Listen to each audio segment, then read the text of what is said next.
കേരളത്തിൽ ഏറ്റവും കൂടുതൽ ജനസംഖ്യയുള്ള ഏറ്റവും കൂടുതൽ വിസ്തീർണമുള്ള മൂന്നാമത്തെ ജില്ലയാണ് മലപ്പുറം. മലപ്പുറത്തെ സംബന്ധിച്ചിടത്തോളം മലപ്പുറം എന്നും ഒരു പച്ചക്കോട്ടയാണ്. മലപ്പുറത്തെ മിക്ക മണ്ഡലങ്ങളും പലപ്പോഴും UDF രാഷ്ട്രീയത്തോട് ചേർന്ന് നിൽക്കുന്നതാണ്. അതിന്റെ ആരംഭകാലം മുതലേ അതങ്ങനെയാണ്. എന്നാൽ ഇക്കഴിഞ്ഞ അസംബ്ലി തെരഞ്ഞെടുപ്പിൽ മലപ്പുറത്തെ ചില മണ്ഡലങ്ങളിൽ പ്രധാനമായും നിയമസഭാ മണ്ഡലങ്ങളിൽ കാര്യമായിട്ടുള്ള ചില മാറ്റങ്ങളൊക്കെ വന്നിട്ടുണ്ട് എന്നാണ് നമുക്ക് മനസ്സിലാക്കാൻ സാധിക്കുന്നത്. ഇന്ന് നിയമസഭാ മണ്ഡലങ്ങൾ എന്ന് പറയുമ്പോൾ അവിടെ മാറ്റം വന്നു എന്ന് നമ്മൾ പറയുമ്പോൾ ആ മാറ്റം വന്നത് ഒരിക്കലും ഇടതുപക്ഷത്തിന് അനുകൂലമായി കൊണ്ടല്ല. നേരെ മറിച്ച് BJP വലിയ രീതിയിൽ വോട്ട് ഷെയർ ഈ മണ്ഡലങ്ങളിൽ വർദ്ധിപ്പിക്കുന്നു എന്നാണ് നമുക്ക് നമ്മുടെ നിരീക്ഷണത്തിൽ നിന്നും മനസ്സിലായത്. അതിന്റെ കാര്യകാരണങ്ങളിലേക്കല്ല നമ്മൾ കടക്കുന്നത്. എത്ര വോട്ട് നേടാൻ കഴിഞ്ഞിട്ടുണ്ട് മലപ്പുറം ജില്ലയിലെ 16 നിയമസഭാ മണ്ഡലങ്ങളിൽ. അതായത് കേരളത്തിന്റെ ഭരണനിർവഹണത്തിൽ നിർണായകമായ പങ്കുവഹിക്കുന്നതാണ് ഈ 16 നിയമസഭാ മണ്ഡലങ്ങൾ എന്ന് പറയുന്നത്. ആ നിയമസഭാ മണ്ഡലങ്ങളിൽ BJP എത്ര വോട്ടാണ് നേടിയത് എന്നുള്ളതാണ്. മിക്ക നിയമസഭാ മണ്ഡലങ്ങളിലും BJP നിലം തൊടാതെ പൊട്ടിയിട്ടുണ്ട്. കെട്ടിവെച്ച കാശ് പോലും മലപ്പുറത്തെ പല നിയമസഭാ മണ്ഡലത്തിൽ നിന്നും BJPക്ക് ലഭിച്ചിട്ടില്ല. അതേസമയം അപ്രതീക്ഷിതമായി ചില മണ്ഡലങ്ങളിൽ വലിയ രീതിയിലുള്ള മുന്നേറ്റവും BJPക്ക് ഉണ്ടാക്കാൻ സാധിച്ചിട്ടുണ്ട്. ഏതൊക്കെയാണ് ആ മണ്ഡലങ്ങൾ? എന്താണ് മലപ്പുറത്തിന്റെ BJPയോടുള്ള സമീപനം? ഇതൊക്കെയാണ് നമ്മൾ കാര്യമായിട്ട് പരിശോധിക്കാൻ പോകുന്നത്. നമുക്ക് ആദ്യം നോക്കേണ്ടത് പെരിന്തൽമണ്ണ നിയോജക മണ്ഡലമാണ്. പെരിന്തൽമണ്ണ നിയോജക മണ്ഡലത്തിൽ നജീബ് കാന്തപുരം ഏകദേശം 32,000 വോട്ടിന് ജയിച്ച മണ്ഡലമാണ്. ആ മണ്ഡലത്തിൽ പെരിന്തൽമണ്ണ മണ്ഡലത്തിൽ BJP സ്ഥാനാർത്ഥിയായ അഡ്വക്കേറ്റ് KP ബാബുരാജ് നേടിയത് ഏകദേശം 7,240 വോട്ടുകൾ മാത്രമാണ്. പെരിന്തൽമണ്ണ മണ്ഡലത്തെ സംബന്ധിച്ചിടത്തോളം വളരെ കുറവ് വോട്ടുകളാണ്. BJPക്ക് വലിയ രീതിയിൽ വോട്ട് ഷെയർ വർദ്ധിപ്പിക്കാവുന്ന ഒരു മണ്ഡലമാണ് പെരിന്തൽമണ്ണ. പക്ഷെ അവിടെ കാര്യമായിട്ട് BJPക്ക് ഈ കഴിഞ്ഞ അസംബ്ലി തെരഞ്ഞെടുപ്പിൽ കാര്യമായിട്ട് ഒന്നും തന്നെ പെരിന്തൽമണ്ണയിൽ നിന്ന് നേടാനായിട്ടില്ല എന്നുള്ളതാണ് ഈ വോട്ടെണ്ണം കാണുമ്പോൾ നമുക്ക് മനസ്സിലാവുന്നത്. അടുത്ത നമ്മൾ നോക്കാൻ പോകുന്നത് വണ്ടൂർ നിയോജക മണ്ഡലമാണ്. വണ്ടൂർ നിയോജക മണ്ഡലം നമുക്കറിയാം, നിലവിലെ ക്യാബിനറ്റിലെ മന്ത്രിയായ AP അനിൽകുമാറിന്റെ നിയോജക മണ്ഡലമാണ്. അദ്ദേഹം തുടർച്ചയായി 5 തവണ വിജയിച്ചു വന്ന മണ്ഡലമാണ് വണ്ടൂര്. BJPയെ സംബന്ധിച്ചിടത്തോളം അത്യാവശ്യം വോട്ടൊക്കെ ഉള്ള മണ്ഡലം തന്നെയാണ് വണ്ടൂർ എന്ന് പറയുന്നത്. പക്ഷേ ഈ കഴിഞ്ഞ തെരഞ്ഞെടുപ്പിൽ അസംബ്ലി തെരഞ്ഞെടുപ്പിൽ BJPക്ക് നേടാനായത് കേവലം 6,018 വോട്ടുകൾ മാത്രമാണ്. കേരളത്തിൽ മൊത്തമായിട്ട് BJP ഏറ്റവും കുറവ് വോട്ട് നേടിയത് ഈ വണ്ടൂർ മണ്ഡലത്തിൽ നിന്നാണ്. വെറും 6,018 വോട്ട് മാത്രം. വണ്ടൂർ മണ്ഡലം എന്ന് പറയുമ്പോൾ നിങ്ങളൊന്ന് മനസ്സിലാക്കുക, മലപ്പുറത്തെ മറ്റ് മണ്ഡലങ്ങളെ പോലെയല്ല വണ്ടൂര്. വണ്ടൂർ എന്ന് പറഞ്ഞാൽ BJPക്ക് വളർച്ചാ സാധ്യതയുള്ള മണ്ഡലമാണ്. ആ മണ്ഡലത്തിലാണ് കേരളത്തിൽ ഏറ്റവും കുറവ് വോട്ടോടെ BJP സ്ഥാനാർത്ഥിയായ കുമാരദാസ് വെറും 6,018 വോട്ട് മാത്രമാണ് വണ്ടൂരിൽ നിന്ന് നേടാൻ സാധിച്ചത്. അടുത്തത് നിലമ്പൂരാണ്. നിലമ്പൂരിനെ സംബന്ധിച്ചിടത്തോളം നമുക്കെല്ലാം അറിയാം, നിലമ്പൂർ എന്ന് പറയുന്നത് BJPക്ക് വലിയ രീതിയിൽ സ്വാധീനമുള്ള ഒരു മണ്ഡലമാണ് നിലമ്പൂർ എന്ന് പറയുന്നത്. നമുക്കെല്ലാം അറിയുന്നതാണ്. BJPക്ക് ഏതെങ്കിലും രീതിയിലുള്ള ഒരു മുന്നേറ്റം മലപ്പുറത്ത് ഉണ്ടാകുമെങ്കിൽ അത് ഒരു പക്ഷെ ഉണ്ടാകേണ്ട മണ്ഡലം തീർച്ചയായിട്ടും അത് നിലമ്പൂരാണ്. പക്ഷേ ഇവിടെയും BJPയുടെ വോട്ട് ഷെയറിംഗ് കേട്ടാൽ നമ്മൾ ഞെട്ടിപ്പോകും. BJP സ്ഥാനാർത്ഥിയായ ഗിരീഷ് മേക്കാട്ട് നിലമ്പൂർ മണ്ഡലത്തിൽ നിന്ന് നേടിയത് കേവലം 12,660 വോട്ടുകൾ മാത്രമാണ്. മലപ്പുറം ജില്ലയിൽ 10,000-ന് മേലെ വോട്ട് നേടുക എന്ന് പറയുന്നത് BJPയെ സംബന്ധിച്ചിടത്തോളം വലിയ കാര്യം തന്നെയാണ്. പക്ഷെ നിലമ്പൂരിനെ സംബന്ധിച്ചിടത്തോളം 10,000 12,000 പോരാ, അതിൽ കൂടുതൽ വോട്ട് കിട്ടിപ്പോരുന്ന സ്ഥലമാണ് നിലമ്പൂർ എന്ന് പറയുന്നത് BJPയെ സംബന്ധിച്ചിടത്തോളം. ആ സ്ഥാനത്താണ് കേവലം 12,660 വോട്ടുകൾ മാത്രമാണ് നിലമ്പൂരിൽ നിന്ന് BJPക്ക് നേടാൻ സാധിച്ചത്. നമ്മൾ നേരത്തെ പറഞ്ഞു, നിലമ്പൂർ എന്ന് പറഞ്ഞാൽ BJPക്ക് ഏതെങ്കിലും രീതിയിലുള്ള ഒരു സാധ്യത മലപ്പുറത്തുണ്ടെങ്കിൽ അത് നിലമ്പൂരാണ്. അവിടെയാണ് ഇത്ര ദയനീയമായ അവസ്ഥയിൽ BJP എത്തിയത്. അടുത്തത് ഏറനാട് മണ്ഡലമാണ്. ഏറനാട് മണ്ഡലം എന്ന് പറയുമ്പോൾ നിലവിലെ പൊതുമരാമത്ത് മന്ത്രി PK ബഷീറിന്റെ മണ്ഡലമാണ്. ആ മണ്ഡലത്തിൽ നിന്ന് BJP പ്രതീക്ഷിച്ചതുപോലെ തന്നെ വളരെ വലിയ തോൽവിയാണ് നേരിട്ടത്. തോൽവി എന്ന് മാത്രം പറഞ്ഞ പോലെ വളരെ കുറച്ച് വോട്ടേ BJPക്ക് ആ മണ്ഡലത്തിൽ നേടാൻ കഴിഞ്ഞിട്ടുള്ളൂ. BJP സ്ഥാനാർത്ഥിയായ അഡ്വക്കേറ്റ് ശ്രീപ്രകാശ് ഈ മണ്ഡലത്തിൽ നിന്ന് നേടിയത് ആകെപ്പാടെ 8,573 വോട്ടുകൾ മാത്രമാണ്. ഏറനാടിനെ സംബന്ധിച്ചിടത്തോളം BJPയെ സംബന്ധിച്ചിടത്തോളം ഈ 8,000 തന്നെ വലിയ ഗിഫ്റ്റാണ്. അടുത്തത് മഞ്ചേരി നിയോജക മണ്ഡലമാണ്. മഞ്ചേരി എന്ന് പറയുന്നത് നമുക്കറിയാം ലീഗിന്റെ പച്ചക്കോട്ടയാണ്. ഈ മണ്ഡലത്തിൽ നിന്ന് BJP നേടിയത് ഏകദേശം 11,500 വോട്ടുകൾ മാത്രമാണ്. അത് നമ്മൾ പ്രതീക്ഷിച്ചതുപോലെ തന്നെ സാധാരണഗതിയിൽ മഞ്ചേരിയിൽ ഇത്ര തന്നെ കിട്ടാറുള്ളൂ. ഏതായാലും കിട്ടിക്കൊണ്ടിരിക്കുന്ന നിലനിർത്താൻ BJPക്ക് സാധിച്ചിട്ടുണ്ട്. അതിൽ നിന്ന് താഴോട്ട് പോകാനോ അതിൽ നിന്ന് വോട്ട് ഉയർത്താനോ BJPക്ക് കഴിഞ്ഞിട്ടുമില്ല. അടുത്തത് മങ്കട നിയോജക മണ്ഡലമാണ്. മങ്കട നിയോജക മണ്ഡലം കാലങ്ങളായിട്ട് മഞ്ഞളാംകുഴി അലി വിജയിച്ചു വരുന്ന ഒരു മണ്ഡലമാണ്. മുസ്ലിം ലീഗിന് വലിയ രീതിയിൽ സ്വാധീനമുള്ള ഒരു മണ്ഡലം കൂടിയാണ് മങ്കട എന്ന് പറയുന്നത്. മങ്കട മണ്ഡലത്തിൽ BJP ഇത്തവണ നേടിയത് കേവലം 9,993 വോട്ടുകൾ മാത്രമാണ്. ഒരു 7 വോട്ടും കൂടി കിട്ടിയാൽ 10,000 ആവും. മങ്കടയെ സംബന്ധിച്ചിടത്തോളം അതിൽ യാതൊരു അത്ഭുതവും ഇല്ല, അത്രയൊക്കെ തന്നെ കിട്ടുള്ളൂ. അടുത്ത തന്നെ മലപ്പുറം മണ്ഡലമാണ്. മലപ്പുറം മണ്ഡലത്തിൽ BJPക്ക് നേടാൻ കഴിഞ്ഞത് 9,127 വോട്ടുകൾ മാത്രമാണ്. അത്ഭുതപ്പെടാനൊന്നുമില്ല, ലീഗിന്റെ പച്ചക്കോട്ടയാണ്. ഏത് കൊല കൊമ്പൻ വന്ന് മത്സരിച്ചാലും മലപ്പുറം മണ്ഡലത്തിൽ ലീഗ് അല്ലാതെ ഒരു പാർട്ടിയും വിജയിക്കാൻ പോണില്ല. ഇതുവരെ വിജയിച്ചിട്ടില്ല, ഇനി വിജയിക്കാനും പോണില്ല. അടുത്തത് കോട്ടക്കൽ മണ്ഡലമാണ്. കോട്ടക്കൽ മണ്ഡലത്തിൽ BJP സ്ഥാനാർത്ഥിയായ സുബ്രഹ്മണ്യൻ C എന്ന വ്യക്തി നേടിയത് കേവലം 10,558 വോട്ടുകൾ മാത്രമാണ്. ഇവിടെയും കാര്യമായിട്ടുള്ള ഒരു മുന്നേറ്റം ഉണ്ടാക്കാൻ BJPക്ക് സാധിച്ചിട്ടില്ല എന്ന് തന്നെയാണ് നമുക്ക് മനസ്സിലാവുന്നത്. അടുത്തത് KM ഷാജിയുടെ മണ്ഡലമായ വേങ്ങര മണ്ഡലമാണ്. മുസ്ലിം ലീഗിന്റെ കേരളത്തിലെ ഏറ്റവും സേഫ് ആൻഡ് സ്ട്രോങ് സീറ്റ്. ഈ സീറ്റിൽ നിന്ന് BJP സ്ഥാനാർത്ഥിയായ VN ജയകൃഷ്ണൻ നേടിയത് കേവലം 6,128 വോട്ടുകൾ മാത്രമാണ്. കേരളത്തിലെ 140 നിയമസഭാ മണ്ഡലങ്ങളും കണക്കാക്കിയാൽ ഏറ്റവും കുറവ് വോട്ട് BJP നേടിയ ആദ്യത്തെ സീറ്റ് വണ്ടൂര്, രണ്ടാമത്തെ സീറ്റ് തീർച്ചയായിട്ടും മുസ്ലിം ലീഗിന്റെ പച്ചക്കോട്ടയായ വേങ്ങര തന്നെയാണ്. ഇവിടെയും കാര്യമായിട്ടുള്ള ചലനം ഉണ്ടാക്കാൻ BJPക്ക് സാധിച്ചില്ല. അടുത്തത് മലപ്പുറം ജില്ലയുടെ അതിർത്തി, തൃശ്ശൂരിനോട് ചേർത്തുള്ള അതിർത്തി മണ്ഡലമായ തവനൂർ മണ്ഡലമാണ്. അതായത് VS ജോയ് വിജയിച്ച KT ജലീൽ തോറ്റു തുന്നം പറയാ ഈ മണ്ഡലത്തിൽ BJP സ്ഥാനാർത്ഥിയായ രവി തേലത്ത് നേടിയത് ഏകദേശം 16,236 വോട്ടുകളാണ്.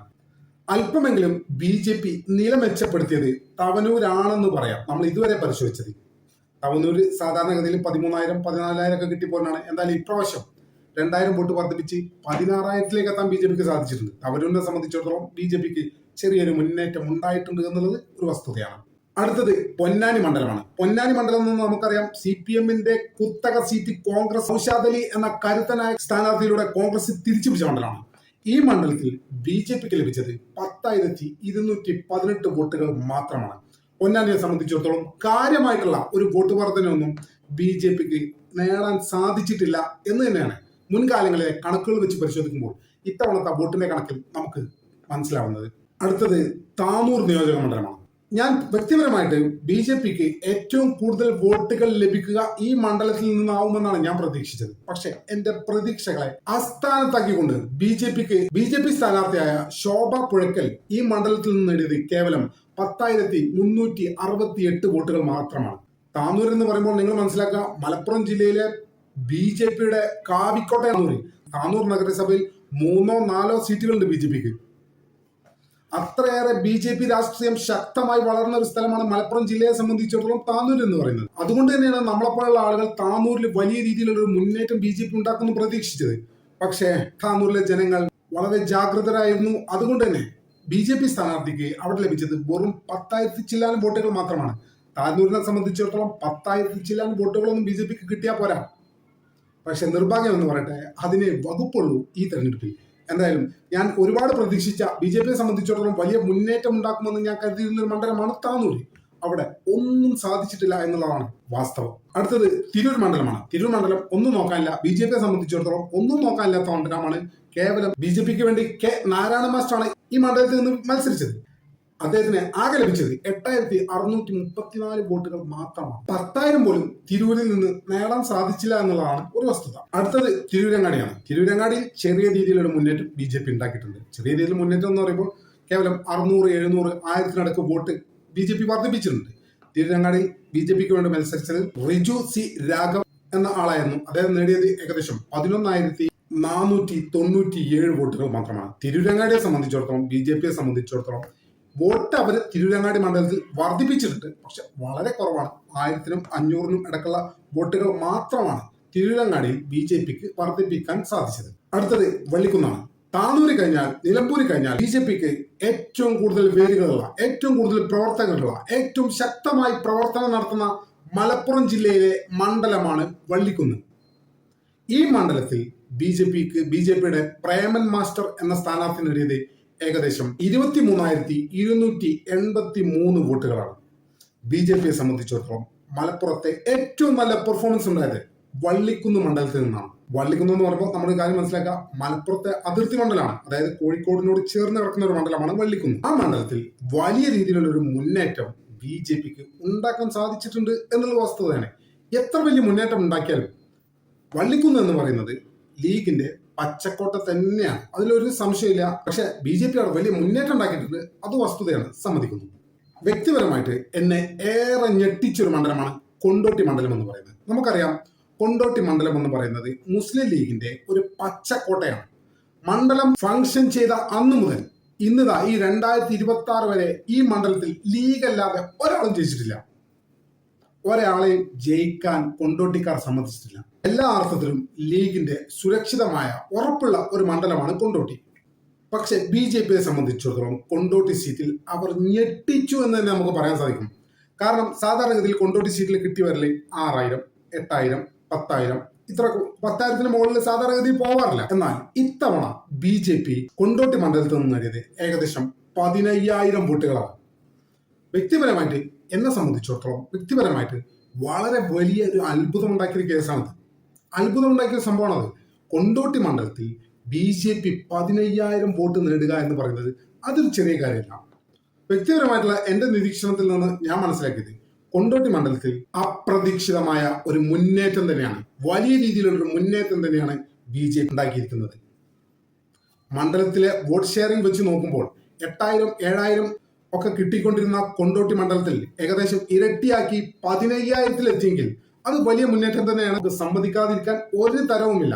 അതായത് 15,000 വോട്ട് ഇത്തവണ നേടിയെങ്കിൽ ഒരു 15,000 കൂടെ വർദ്ധിപ്പിക്കാൻ BJPക്ക് സാധിച്ചാൽ ഒരു പക്ഷേ മണ്ഡലത്തിലെ രണ്ടാമത്തെ പൊളിറ്റിക്കൽ ശക്തിയായി BJP മാറും എന്നാണ് നമ്മൾ മനസ്സിലാക്കേണ്ടത്. വ്യക്തിപരമായി ഇത്തവണ ഏറെ ഷോക്കായ ഒരു റിസൾട്ടാണ് കൊണ്ടോട്ടി നിയോജക മണ്ഡലത്തിലുള്ള BJPയുടെ ഈ വലിയ വളർച്ച എന്ന് പറഞ്ഞാൽ 5 വർഷം കൊണ്ട് 7,000, 8,000 വോട്ട് ഉയർത്തുക എന്ന് പറഞ്ഞാൽ അതൊരു ചെറിയ കാര്യമേ അല്ല. BJP വോട്ട് ഉയർത്തിയെന്ന് പറഞ്ഞ് മുസ്ലിം ലീഗ് താഴെ പോയിട്ടൊന്നുമില്ല കേട്ടോ. മുസ്ലിം ലീഗ് വളരെ സ്ട്രോങ് ആയിട്ട് തന്നെ ആ മണ്ഡലത്തിലുണ്ട്.